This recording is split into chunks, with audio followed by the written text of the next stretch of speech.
For centuries, the Bible has stood on a fragile boundary between faith and myth.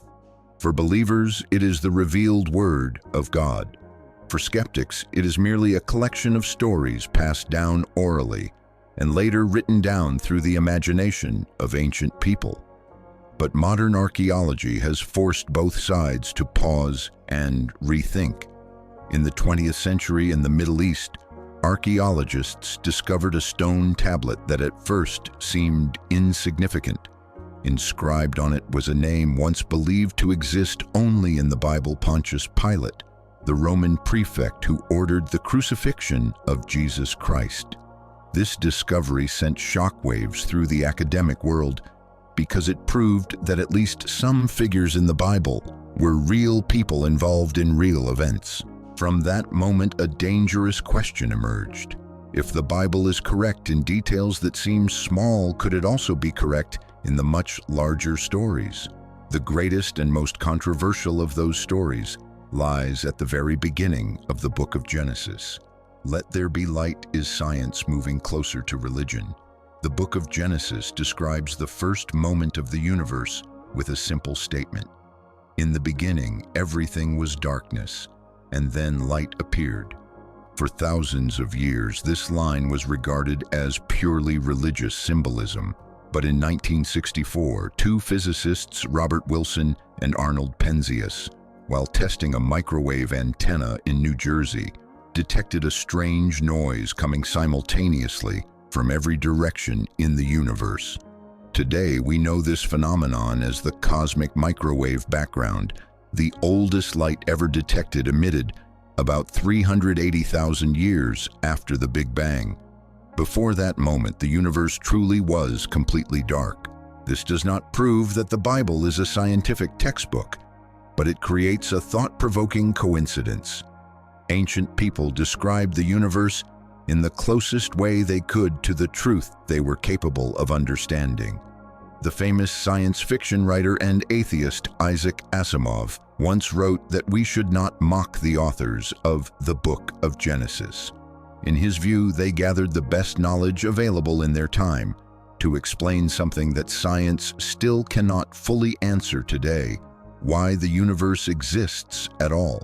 When science cannot verify miracles, however, one thing must be stated clearly: science cannot prove miracles.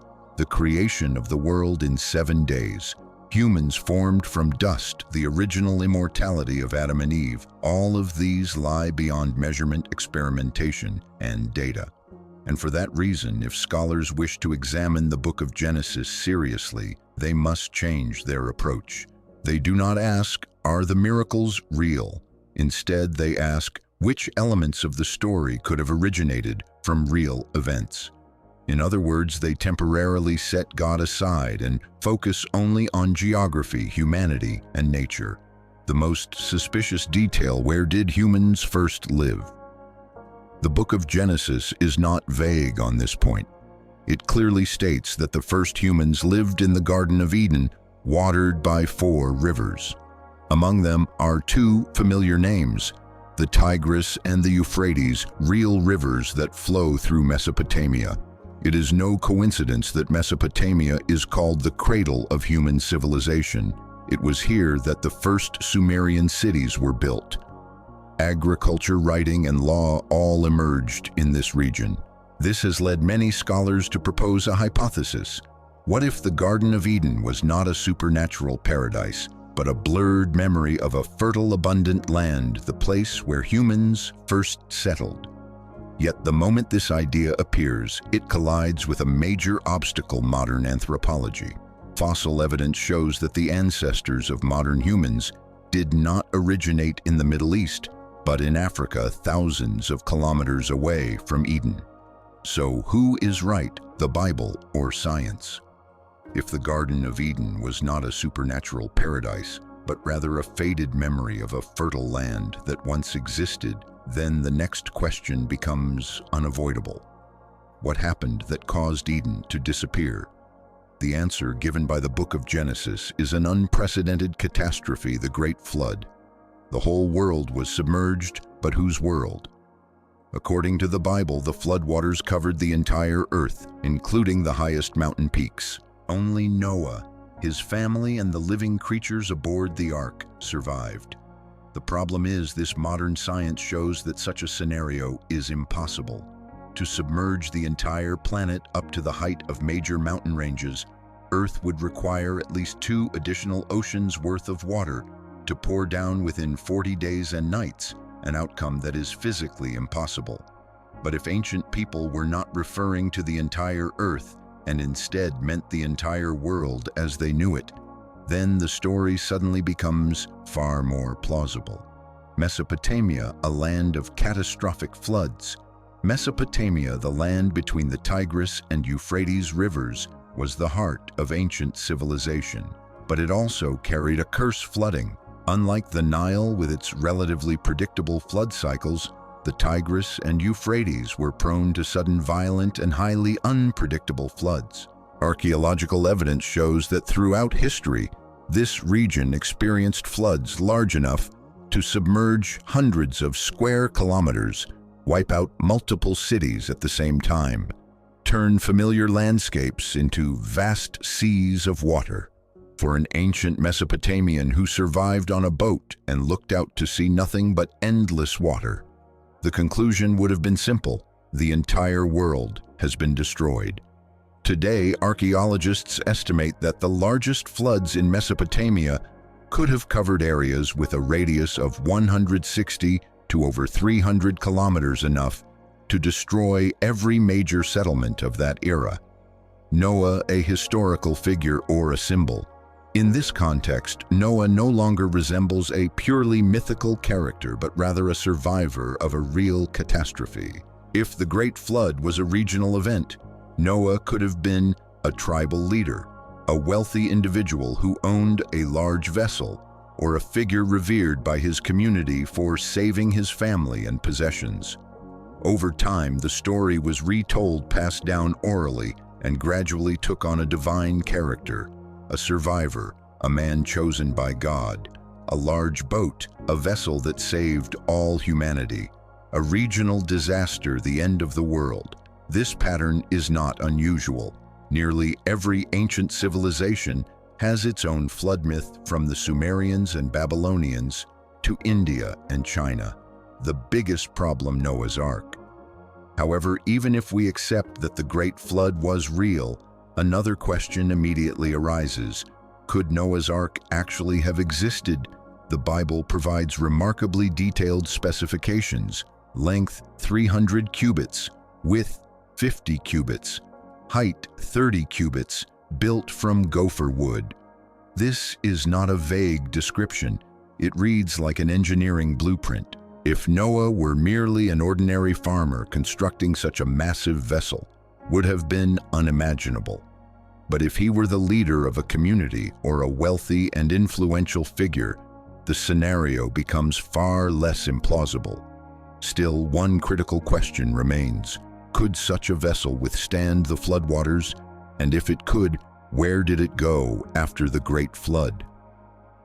According to the book of Genesis, after many days and nights, during which floodwaters covered everything, Noah's Ark finally came to rest on Mount Ararat. A single brief sentence, but one powerful enough to spark more than 2,000 years of searching. Mount Ararat, where faith meets doubt. Today, Ararat is identified as an extinct volcano in eastern Turkey, rising more than 5,000 meters above sea level. It is the highest peak in the region and a sacred symbol in many religious traditions. From the 7th century BCE, onward expeditions, most of them funded by the church, set out in search of traces of Noah's Ark. They often returned with pieces of wood, iron nails, or various artifacts believed to have come from the Ark. The problem is that most of these finds could never be verified. History is full of forged relics, and over time, the Ark came to be regarded as an unprovable legend. Until the 20th century.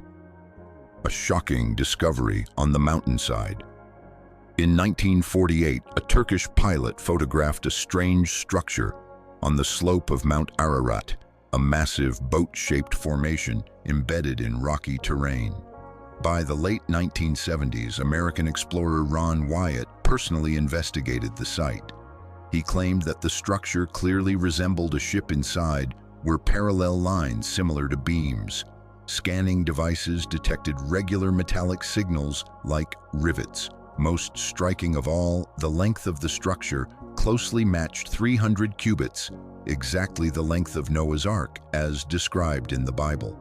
The discovery drew so much attention that the Turkish government eventually established a Noah's Ark National Park at the site. Why science still says no? Despite its appeal, the majority of geologists and archaeologists do not accept this structure as Noah's Ark. Their arguments rest on three main points.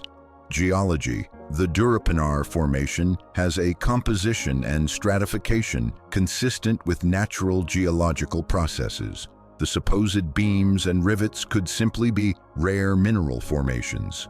Altitude. The structure lies at an elevation of about 2,000 meters above sea level. There is no known mechanism by which floodwaters could have carried a wooden vessel to such a height. Age of the rock. The rock has been dated to approximately 4,800,000, 5,000 years old, which does not clearly correspond to any known global catastrophe. From a scientific perspective, the most likely explanation is that this is either an extremely unusual natural formation or a symbolic structure built by humans to commemorate the legend of Noah. What does physics say about Noah's Ark? Another crucial question remains: if the Ark were built according to the biblical dimensions, could it actually float? Physics students at the University of Leicester ran calculations, and the results were surprising. The Ark could indeed float, and thanks to its stable box-like shape, it could theoretically carry an enormous load. But floating is not the same as surviving. Powerful waves could break a wooden hull. The Ark had no engine or steering mechanism, and most importantly, there is no physical way for it to drift from Mesopotamia up onto the slopes of Mount Ararat. From a physics standpoint, the scenario of the Ark floating to Ararat is impossible. The final hypothesis: the Ark never floated. This is where the boldest hypothesis emerges. What if Noah knew in advance that a massive flood was coming? He did not try to drift with the waters, but instead moved to higher ground. The Ark was built in advance on the mountainside, serving as a refuge or a sacred structure. In this scenario, the Ark would not need to endure ocean waves. It would not need to drift thousands of kilometers, and its stationary presence on the mountain suddenly makes far more sense. Over generations, the story could have been retold, simplified, and mythologized: a ship on a mountain to a ship that floated to the mountain. Final conclusion of the series. Under the lens of modern science, Noah's Ark does not exist in the literal sense described by the Bible. But that does not mean the story is entirely fictional. It is very possible that there was a real flood, there was a real community, there was a real man named Noah, and their story was preserved in the way ancient people understood the world, not as a scientific report, but as a myth born from collective memory. And perhaps that is precisely why Noah's Ark continues to be searched for even today.